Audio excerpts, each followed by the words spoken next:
Hi guys, have a nice day. So today our vlog, I would like to share the benefits of banana. The banana na benefits po guys, yung tunda na banana, yung puti po na laman na saging, hindi po yung lakatan, yung yellow, ganun. So itong saging na to ay puti yung laman niya pag binuksan mo yung skin niya. So, the health and benefits of banana guys na binibigay ng banana na yan. Number one is the best talaga yan na fruit sources of vitamin 6. So, nagbibigay siya ng vitamin 6 sa pag kinakain natin yan. So, marami tayong makukuha na ma-apply natin sa ating sarili or katawan natin. Number 2 is a good source of vitamin C.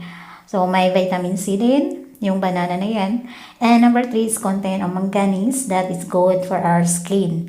Hindi lang sa vitamins, so pwede rin sa ating mga skin natin. So, nakakatulong din po siya.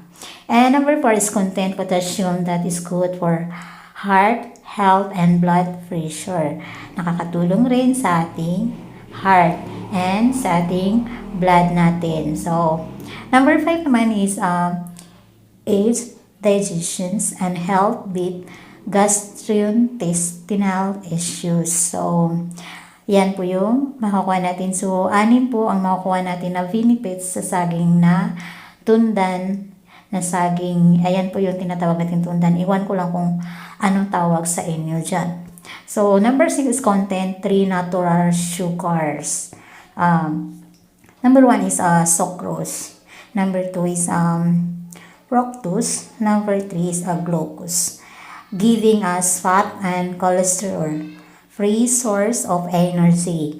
Yan po yung mga nakakuha na babanggit ko dyan. Sa mga hindi pa po mahilig kakain ng saging na tundan, ayan, pwede na po kayong kumain para po sa ating katawan, ating kalusugan, kasi marami pong benefits na makukuha natin sa saging na yan. Kahit every month bumibili ka lang ng 1 kilo, ganon, or iwan ko sa inyo kung ilan kakainin nyo, kung gusto nyo, charot.